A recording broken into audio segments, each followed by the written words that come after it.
Hello everyone, it's DuckFaden07 and today we are playing a new Battles brew in the Zoo shell, but this time we are using Gyruda as companion. Okay, so Gyruda is just incredibly good companion. For some of you who don't know what it does, it says that when it comes into play, each player mills 4 cards, and then you can put a creature card from among them onto the battlefield if it has the even mana value. So in our deck, we are playing Omnat, we are playing Vampire Hexmage, we are playing Territorial Cow and Sound of Draco. All of these hits with Gyruda are very good, which means you have a companion in your deck when you actually play it and resolve it. It has a very good chance of just being really, really good, and you will often just end the game with this card, and or thanks to it, of course. And it's a very, very strong companion to have. But to be able to play it, you can only play even cards with even mana values. So let's check our decks. So you know that zoo decks are mostly have a lot of these 2 drops, especially the mid-range zoo decks. So we have Scion of Draco, we have Territorial Kabu as our best zoo creatures. So what the zoo decks usually do in this situation, they go for the fetch Triumph on turn 1, of course, and so this goes really well for playing a lot of 2 drops. So when I played my Zoo Battles brew, which I did trophy with recently, I noticed that this invasion of Ergamon helps a lot with the curve. So this means that you will play your 2 drop on turn 2. On turn 3, if you have either the Leyland Binding or Invasion of Ergamon, you will be able to either play the Invasion of Ergamon, get the treasure, and then play another 2 drop, which means you will be able to double spell on turn 3, either if you have the Ergamon or Leyland Binding, or Leyland Binding costs 1 mana. If you have a full domain, so you'll be able to like play a Sino Draco plus Leyland Binding on turn 3, or the Ergamon plus any 2 drop, whatever. You just have to be careful that you fetch your lands right. Okay, so noticed that these 2 cards help a lot with the curving out, and that's why I decided and figured like let's just try this with Gyruda, because Gyruda is just a very good companion, and if you can like make a good deck without missing much because of its requirements, I think this can have a really good potential. So this is my first attempt to build a Gyruda deck, at least in this type of zoo shell. And this is the list I come up with, and I'm pretty happy about it after playing 7 games with it. I'm currently have a 6-1 score with it. I lost just 1 game, and I finished the league, first league with it 4-1. So we'll go through that league and see all the games. But first, let's just check what else is happening here. So I have Renan 6, of course, and Omnat. Omnat is like best 4 mana creature that fits the Gyruda plan very well, and it is desirable in this shell. When you play it with Scion, it gets really crazy. It becomes a first strike, trample, vigilance, a hexproof creature, which is just crazy. So Scion boosted a lot. And of course, Scion also works well with Gyruda. If you have a Scion on field, when you cast Gyruda, it becomes a hexproof, lifelink 6/6 creature, which is just crazy. Also, Gyruda can sometimes reanimate Scion from your graveyard, which can be also very good game winning in some situations. But also, Gyruda can reanimate creatures from your opponent's deck too, like if they're playing Archon of Cruelty, stuff like that. You can easily get it under your control. Okay, so let's see some other choices. In this deck, we are playing Invasion of Curses. So we are playing. I will explain why am I playing this invasion in this deck. So if you look at this build, and if you look at my other build, Zoo Battles that I trophied with, you can see like the most important card that I'm missing and that I feel like I'm missing in this build is Fury. Okay, so Fury is not really easy replaceable card, and cards like Pyroclasm is just not good enough to play in the main. And this new invasion of curses has some really important abilities for this deck. Okay, so when this enters, it deals 3 damage to each creature and each planeswalker. This is just what this deck needs. Some mass removal to help you get even against the decks that really go ahead fast. And dealing 3 damage to all the creatures really can be helpful because we can play Fury with Gyruda, and I feel like the deck needs some main deckable sweeper. I think this fits in very well because it doesn't kill any of our creatures. So Sino Draco survives, Territorial Cowl survives, Omnat survives, Vrennen 6 also survives if you plus it one time or a couple of times. Vampire Hexmage dies, but you can immediately just sack Hexmage and use it on Karthus' ability to immediately flip it. And when this flips, it gets really crazy because it flips into a 4/4 creature, elemental creature that deals 2 damage to each opponent whenever you cast a spell. That is pretty sick ability, and we have some really aggressive creature in that decks with like Territorial Cow, a Scion, and Tribal Flames too. So this can really end the game fast if you just can cast a couple of spells too. It also has a ward which requires opponent to pay 2 life just to target it. So it's a really good when it flips. Okay, so we have more battles in this build too, and I think like I included the invasion of Asgol here, and I will say why. I think it fits in very well with Karthus. So Karthus already sweeps all the small creatures, and if you can untap a turn after it with the Asgul, it will in most situations be very relevant because the small creatures will die, and you will be able to kill the one you really want to kill, and it's often good when you're playing this on turn 2 on the curve, when if your opponent plays some hard to kill creature like that scales Patchwork Automaton, which has 4/2, you can kill it with this. You can use it to kill Shredder, Murktide, Scammed Fury, whatever. So um, I think this fits in well with Invasion of Karthus, but you also have, of course, a lot of other removal here, like Tribal Flames, Leyland Binding, which can also, similar to Asgul, help with bigger creatures. Okay, so that's that, and we are still able to play some of the most important stuff that mid-range zoo cards play anyway, like Leyland Binding, which is 6 mana, but we cast it for 1, of course. This is very important. The Vrennen 6 is there to support our Omnat and actually make easier for us to actually cast the Gyruda in a lot of games. We still have access to Tribal Flames, which is very good, as we know already, like Battles Enabler. It can help instantly flip any battle in our deck, either Asgol, Karzus, or the Ergamon. Ergamon, as I already explained, is there because it can tutor your removals, which is of course pretty good. So I considered including one of Tarkir, for example, instead of third Asgol and stuff like that, because just Ergamon tutors for them. So I think playing one of can be good. Also, like one of Invasion of Alara. But that I play in my other like I play in my other version of Zoo Reanimator. But here we have Gyruda preventing us doing so.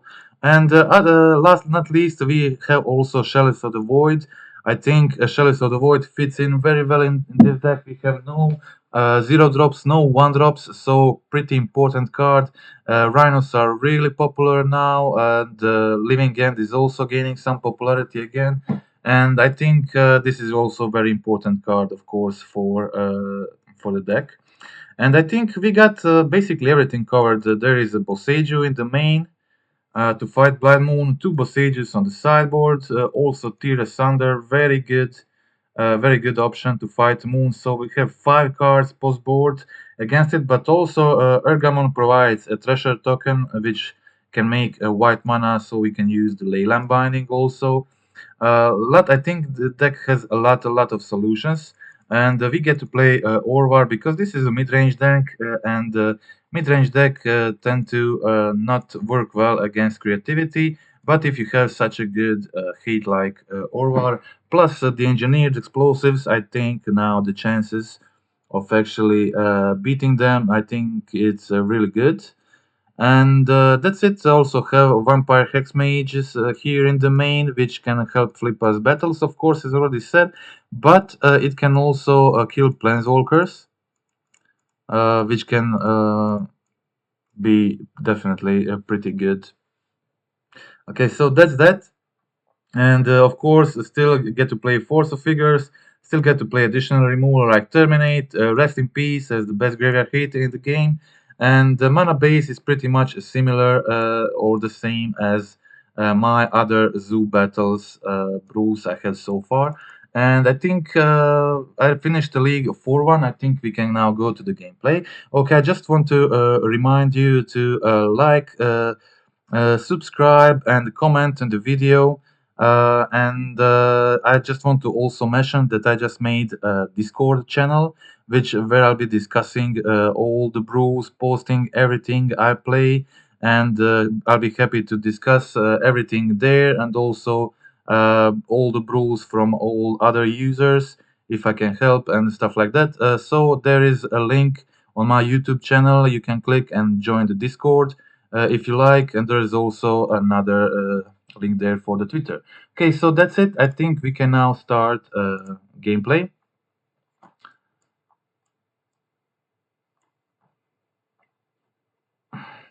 Okay.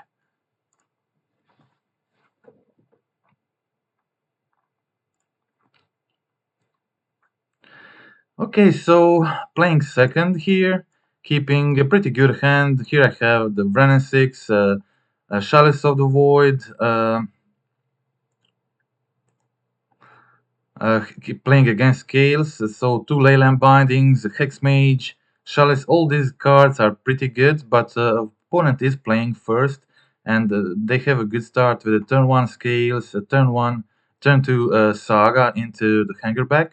But I feel like this deck is very good if you're looking for a deck to beat the scales. I think this is just very efficient deck for doing so. So in this case, you have to be really careful how you fetch. And I went for the Foundry here, so I'm able to use my Binding. Have a lot of removals here. It's very important for me that my Renan 6 survives. Next turn, opponent goes for another Earth Saga. And there they try to attack the Renan 6, try to kill it. I use one of my Bindings to actually get rid of the construct. And okay, so I get to untap, get another land. I have a lot of removal here, but still, if my opponent top decks like Ravager, then it can get a bit harder. So I decide to get rid of Ballista. Ballista, if you don't have experience playing against the scales, in most situations, it's like uh, most difficult card to deal with, and in most situations, that is the card they kill you with. So I definitely wanted to get rid of the Ballista and play the Scion as a blocker. But my opponent had another Ballista, which means they have the lethal anyway. So that was it. Opponent played first, and they had really good hand. Really good hand there. But at post board, I have just so much stuff. I have Tear Sunders. I have engineered explosives. I, I have engineered explosives. I have a force, Posages. So lot of good stuff there, definitely. So I immediately went for the Tira Sunder to remove the scales. Yeah, this Havar Might is definitely was going to kill something. So I wanted them to force them to use mana on the Might to kill the explosives. I planned anyway to just use my binding on the scales anyway. So either binding or explosives would kill it, and binding is cheaper mana for me. Okay, so they find third scales here and they play their hanger back. But now I have the Omnat. I'm able to start gaining life. I can also have the invasion of Karsus. I have the Chalice of the Void, so pretty much I think it's very hard for opponents to get out of this situation, and they see it too, so they concede, and we can now watch the game 3. Okay.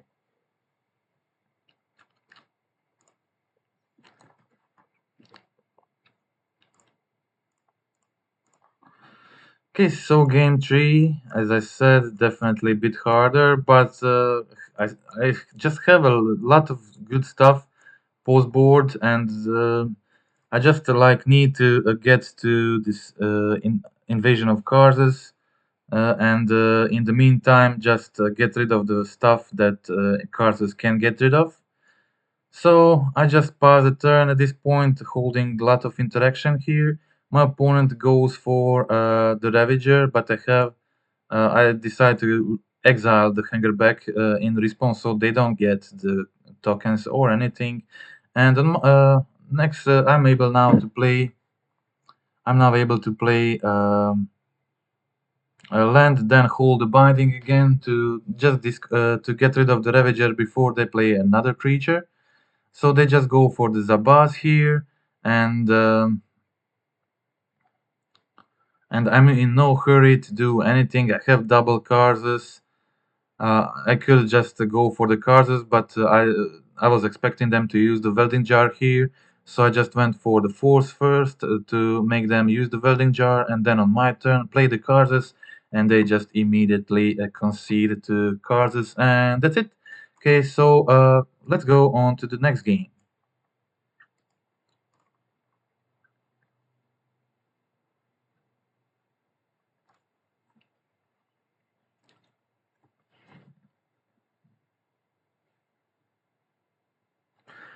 Okay, so again, this time playing first, I have, I think this is pretty decent hand. I have Renan 6, a lot of removal here, also Ergamon. Ergamon works very well with Renan 6, similar to the Fable. Of course, opponent goes for the Urza Saga, and yeah, this scales is just very popular at the moment. Maybe because Spike is constantly playing it on stream, and I think this deck just it's very good against it. It's very hard for the scales to deal with this matchup. We have so much stuff against it.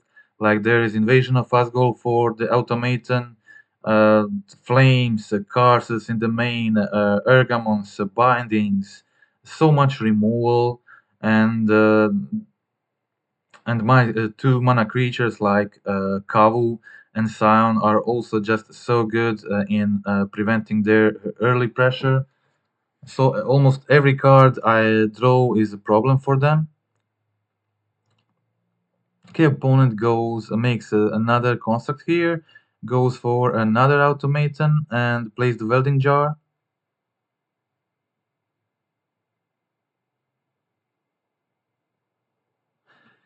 Of course, they try to kill the Renan 6, and I just use the binding in response. So you can see now my opponent is on 19 life, and I have no use of this Tribal Flames casting to opponent's face. So I just use it to flip my Ergamon. I get another discard draw from it. I also get a 3/4 creature, which can help me protect the Renesix, which is already on 7. So potentially. Doing the ultimate next turn. Opponent just plays the hanger back. I decide it's not so important for me to protect my Vren 6. I go for the cards here. So basically, nothing big happens, but they were forced to uh, to use the welding jar. So I got rid of one of the artifacts. They still had another one, and they go for another hanger back. So it wasn't that easy situation for me. But here I go for the Gyruda, my companion, which I was able to cast for 6 mana thanks to my Renin 6. Then I gain some life, gain some mana. I play 2 Scions. Give my Gyruda Hexproof and Lifelink, give my Omnat First Strike, Hexproof, Trample, Vigilance, and yeah, this is just brutal. Opponent decides to go for the blocks with one of their hangerbacks and plays another one. So I was in a danger of them getting, of course, the Revoker at the top decking, but they were in a top deck mode. Maybe they could have. I had also had the Flyers now to block, so it is a very hard situation for my opponent. And I play my card. The second card is here, and I kill a lot of their stuff. Kill the large construct. And my opponent is on 0 cards and just concedes at this point. So like Gyruda was just so very good in this game, finding me Omnat, which I needed to survive the turn. Then Omnat got me mana to play both Silence. It was just so brutal. And yeah, so I ended the game pretty quickly. Now I have so many attackers to flip the invasions if I need to. And that's it. Okay, so let's watch the other game. This is two scales matchups in a row. And as I said, I really feel like they feel very, very easy, especially post board. Also, if you didn't notice, like Vampire Hex Mage is very good against scales. So in a lot of times they win by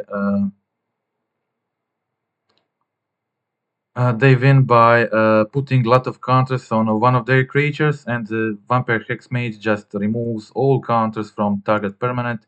It's just such a very good accidental hit. And yeah, the second game was just so brutal. I got Vren, I got the Binding, and I got the Force to kill both scales. And when I cast the Force, opponent just concedes, and that's it. Okay, pretty fast games against scales. Okay, so let's go on to the next game.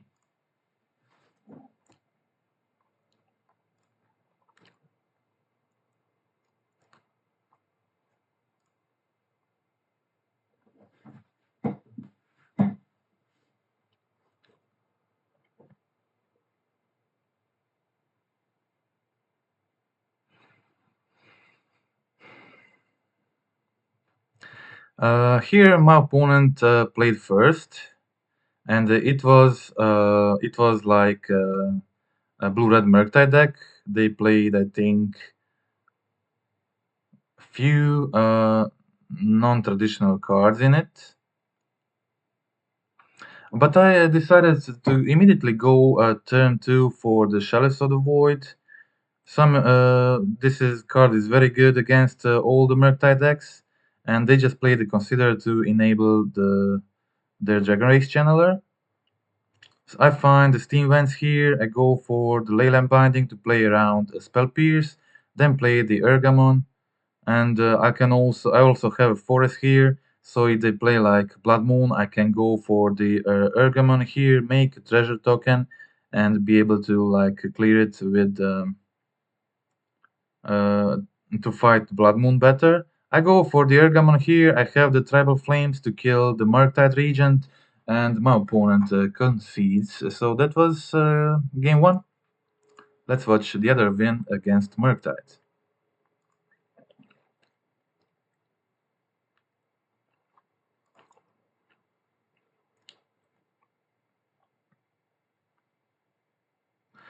Okay, so playing a second this time.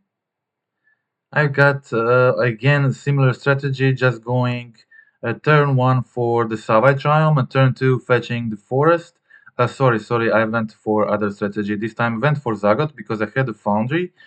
So I decided to play this slower, and my opponent went for the Fire Ice anyway. So I just wanted to turn two fetch forest and then play the Sacred Foundry on three, play Binding and Scion on the same turn. So I just went for my forest. I also had the Tigre Sunder in hand in case opponent does play Blood Moon. So I went for the Leyline Binding first to play around the Spell Pierce and then cast the Scion of Draco. Opponent counters the Scion.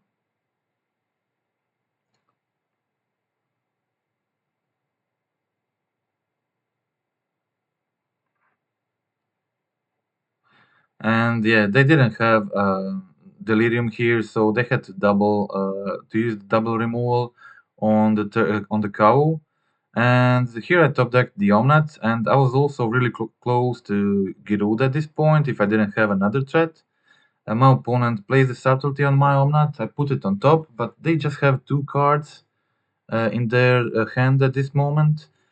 So I put Omelette on top, but I definitely didn't want to risk them having another subtlety. So I choose to go for the flames this turn, hold the terminate in case they play other creature to pressure me because I was on 10 life at this point, and they didn't do this. So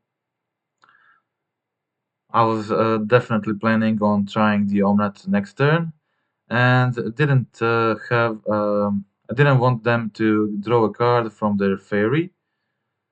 This wasn't definitely conventional blue-red Murktide, but really close. Just playing some few additions like Fire Ice, Fairy Mastermind, Subtlety is probably from the side. And here I finally resolve my Omnat. I get the Gyruda in hand. So this means next turn, if I get the land, I'll be able to play it. And yeah, just resolved Gyruda gets me mostly another creature and is just very good. Opponent goes into combat. I use my binding to get rid of their Ragavan. At this point I have the Asgol, I have the Tira Thunder, so if they play like Blood Moon, I can get rid of it. If they play Murktide, I have the Asgol. I also have Gyruda as a really good threat. I just need another land for it. They have just three cards in hand, and I played my Chalice, second Chalice. This time it resolved, and I just feel like there is absolutely no chance for my opponent to get back into this. So I finally cast my Gyruda again. Opponent has cast the dress down, so I don't get the ability, but still, just a 6/6 vanilla guy is pretty good in this situation. Just need to start pressuring the opponent, and I have Chalice, so they can't use the Unholy Heat. So they specifically like need big Murktide, but if they do that, I have the Asgol and the Tear Thunder to get rid of it. So pretty much have lethal for the next turn, and opponent concedes. That was it. Okay, so that were games against Murktide. Okay, so these two games are from new league. I started with another deck, so we'll now watch the remaining. These were the remaining two games from this one.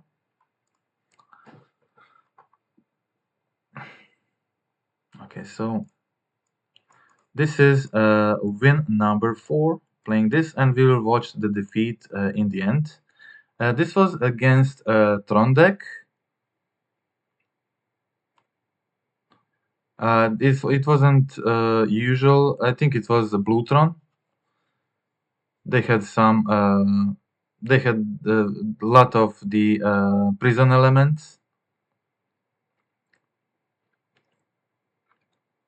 Okay, so they had the natural Tron in this game. Went for the Karn here.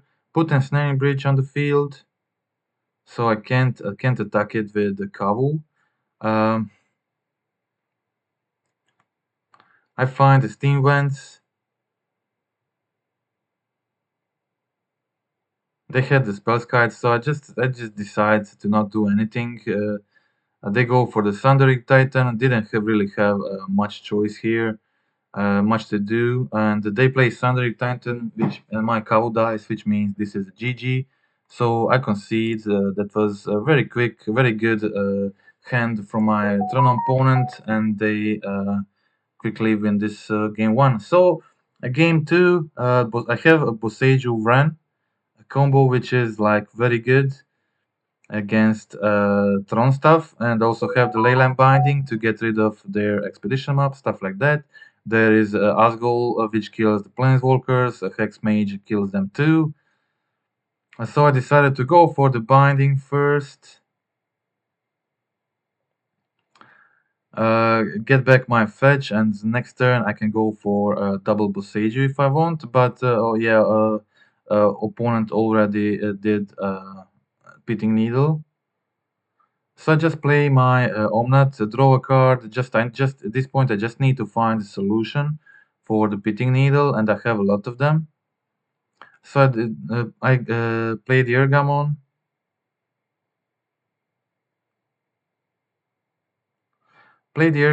still hold the Boseiju, and play the Scion and the Hex Mage. I can flip this Invasion of Ergamon instant speed whenever I want. Still have Boseiju in hand in case they play something good, but they don't have it and they concede. So that was it. Sorry. We already saw that, so let's check the game 3 against Tron. Playing second, so it's a bit harder definitely, but having a lot of good post-board stuff against it, like 3 Bosages, which are definitely very important.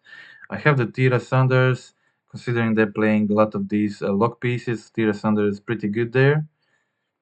So they didn't play a Tron land on 2, so I wasn't in a big hurry to do anything. I just went for the Tira Thunder here to get rid of the Stone Brains. This way they can't Stone Brain my Bosages or whatever.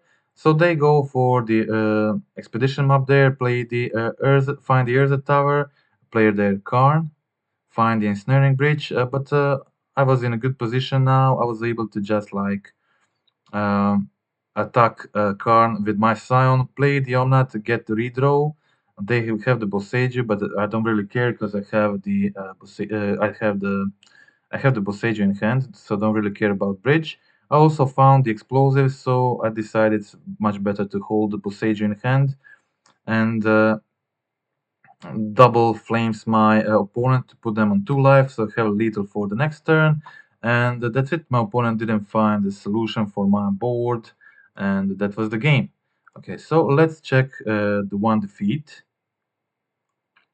Defeat was against Sparring Spikes Brew, the Boros Convoke.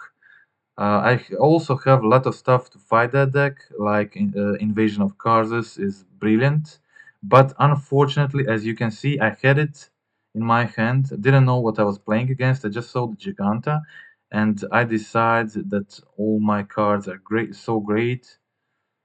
I just wanted to keep them. I should have probably removed the Ergamon here and keep the cards in hand. If I had the cards in hand, I would get a trophy because my opponent had a large amount of these 1/1/2/2 creatures, which I would all kill.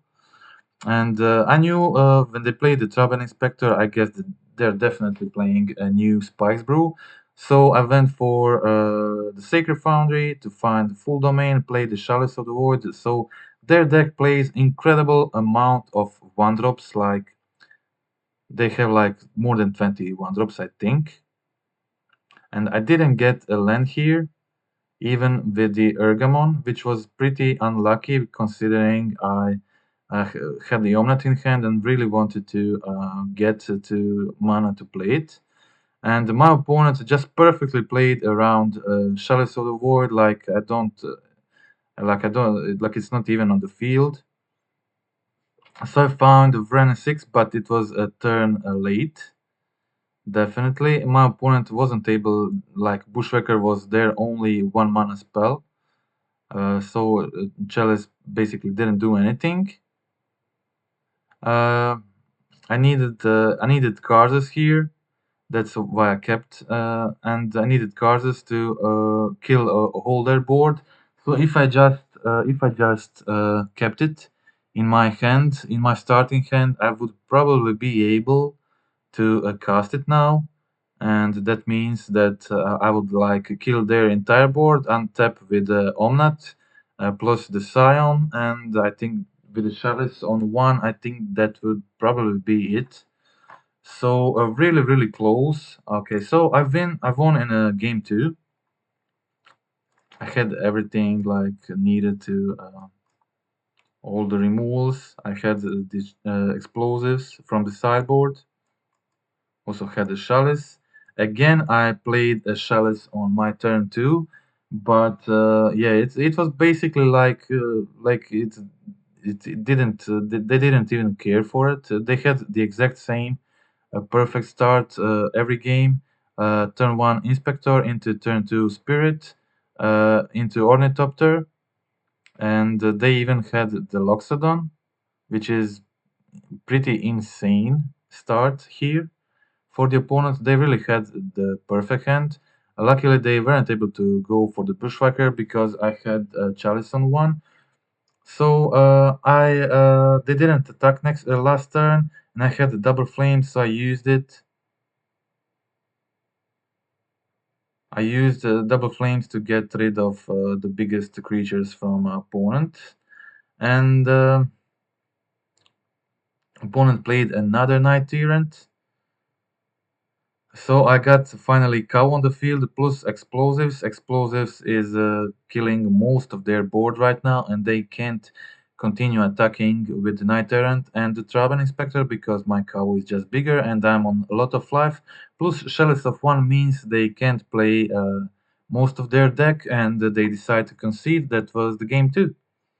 Okay, so game three, oh, even had the cards, but this time it was too slow. Opponent had a perfect start. I was forced to go for the mulligan on six, so I really needed my explosives to survive this initial very good start from the opponent. Again, they went for the Traben Inspector, then the Kudolta token, and immediately turned to Knight Errant of Fierce, which is pretty sick. And Knight found them Bushwhacker and the Mem Knight, which is just pretty disgusting, considering they already have 5 creatures on the field. I couldn't do much here, just play my Kavu for the blocks, trade with the biggest creature, and even if I had cards here, it's too slow for my opponent's brutal starting hand, and that's it. So that was the only loss, and I was really, really close to winning that game one. So pretty sad about missing that. If I just kept the cards in my hand instead of the Ergamon, I would definitely get there, I think. So that's it. Very, very close. I think I was like very much inches from the trophy. If I just made a different starting choice of not bottoming the cards from my hand. And that's it. I really like the deck. I really like the potential of having Gyruda as a companion. As you could see in a few situations, is just so impactful when it enters. It's a 6/6 creature, which mostly brings back another creature from your deck into play. And a lot of situations it will be very relevant creature. Like all the creatures from my deck are very relevant, like Kavu, Scion, Omnat, Hexmage. But you can also get stuff from the opponent's deck, and it can be really, really good. And I think it is very worth it in the mid-range matchups. And that's it. Okay, so this is, as I said, just the first draft of stuff that I like put together for testing Gyruda. First time in the Zoo deck. I think it feels pretty playable, and I think I'm playing everything I would usually play in this deck, wouldn't play no one drops because I have the Chalice of the Void anyway. So I would only play like Fury of all the odd mana costed cards. I think Fury is maybe like the only one I would really like to play, but can't. But I think Invasion of Cards is doing a pretty good job.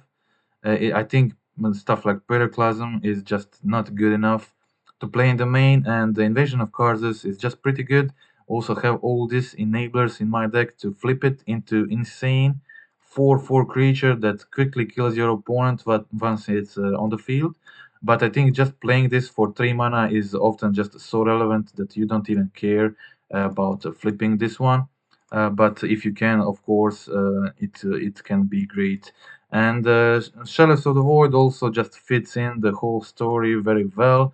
And there are just not that many cards with odd mana cost, mana value that I would play anyway. So I think this is pretty good build for the Gyruda. Also, Brennan 6 plus the redraws from the Ergamon and treasure tokens really help us play our Gyruda more consistently in this deck. Also, Omnat can help you even cast it earlier. I think it is working very well. Pretty happy with it. And that's it for today. That is the Gyruda Zoo.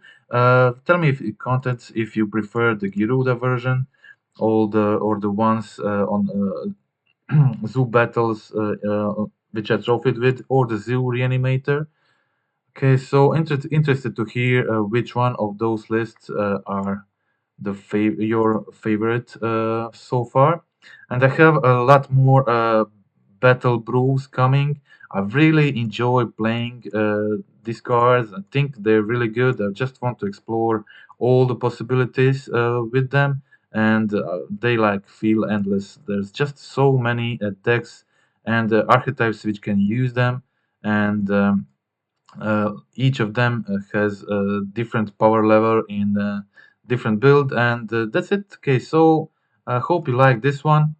And Gyruda is just so strong companion. It would be a shame not to try to use it somewhere. And I think it's just a matter of time before this card sees more play in all formats. Sorry, in modern. And that's it for today. Goodbye.